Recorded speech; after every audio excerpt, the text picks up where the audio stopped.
नमस्कार दोस्तों, मैं आपको कहानी सुनाने जा रहा हूँ। नालायक। बेटा, हमारा एक्सीडेंट हो गया है। मुझे तो ज़्यादा चोट नहीं आई, लेकिन तेरी माँ की हालत गंभीर है।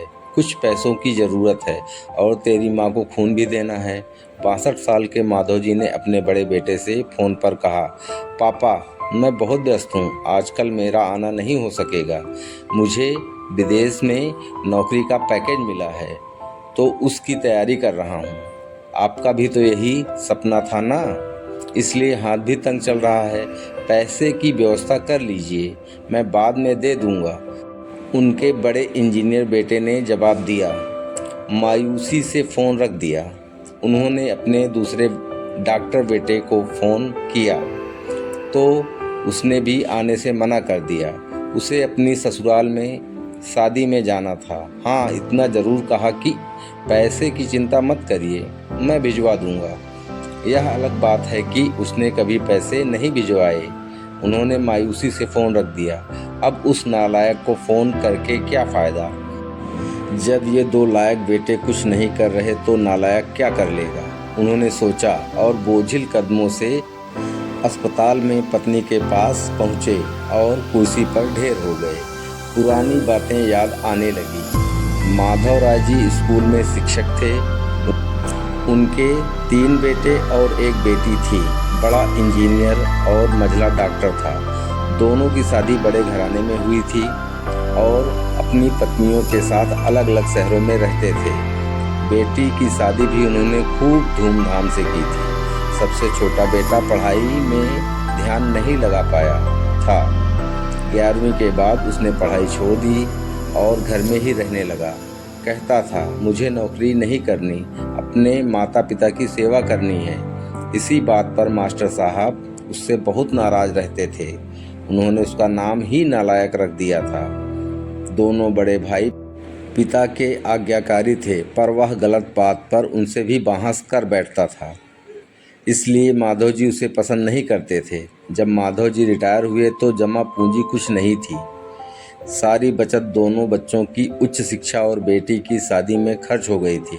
शहर में एक घर, थोड़ी ज़मीन और गांव में थोड़ी सी ज़मीन थी। घर का खर्च उनकी पेंशन से चल रहा था। माधव जी को जब लगा कि छोटा सुधरने वाला नहीं, तो उन्होंने बंटवारा कर दिया और उसके हिस्से की ज़मीन उसे देकर उसे गांव में ही रहने भेज दिया। हालांकि वह जाना नहीं चाहता था, पर पिता की जिद के आगे झुक गया और गांव में ही झोपड़ी बनाकर रहने लगा। माधव जी सबसे अपने दोनों होनहार और लायक बेटों की बड़ाई किया करते थे। उनका सीना गर्व से चौड़ा हो जाता था, पर उस नालायक का नाम ही नहीं लेते थे। 2 दिन पहले दोनों पति पत्नी का एक्सीडेंट हो गया था। वह अपनी पत्नी के साथ सरकारी अस्पताल में भर्ती थे और डॉक्टर ने उनकी पत्नी को ऑपरेशन करने को कहा था। पापा पापा सुनकर तंद्रा टूटी तो देखा सामने वही नालायक खड़ा था। उन्होंने गुस्से से मुंह फेर लिया, पर उसने पापा के पैर छुए और रोते हुए बोला, पापा, आपने इस नालायक को क्यों नहीं बताया? पर मैंने भी आप लोगों पर जासूस छोड़ रखे हैं। खबर मिलते ही भागा आया। पापा के विरोध के बावजूद उसने उनको बड़े अस्पताल में भर्ती कराया, माँ का ऑपरेशन कराया और खून भी दिया। दिन रात उनकी सेवा में लगा रहता। एक दिन वह गायब हो गया। वह उनके बारे में फिर बुरा सोचने लगे कि तीसरे दिन वह वापस आ गया। महीने भर में ही माँ एकदम भली चंगी हो गई। अस्पताल से छुट्टी लेकर उन लोगों को घर लाया। माधव जी के पूछने पर बता दिया कि खैराती अस्पताल था, पैसे नहीं लगे हैं, घर में नौकरानी थी ही। उन लोगों को छोड़कर वापस गांव चला गया। धीरे धीरे सब कुछ सामान्य हो गया। एक दिन यूं ही उनके मन में आया कि उस नालायक की खबर ली जाए।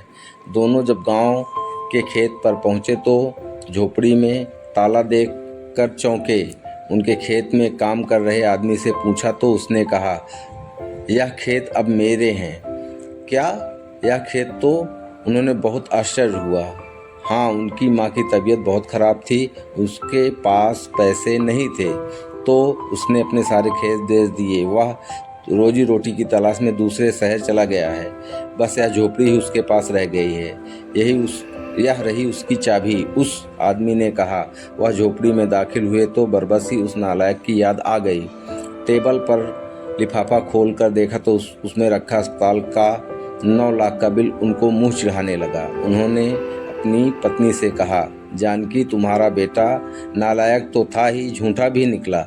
अचानक उनकी आंखों से आंसू गिरने लगे और वह जोर से चिल्लाए, तू कहाँ चला गया नालायक? अपने पापा को छोड़कर एक बार वापस आ जा, फिर मैं तुझे कहीं नहीं जाने दूंगा। उनकी पत्नी के आंसू भी बहे जा रहे थे और माधव जी को इंतजार था अपने नालायक बेटे को अपने गले लगाने का। सचमुच बहुत नालायक था वह। यह कहानी कैसी लगी हमें कमेंट करके ज़रूर बताएं और ऐसे ही मज़ेदार कहानियाँ सुनने के लिए वीडियो को लाइक करें और चैनल को सब्सक्राइब करें। धन्यवाद।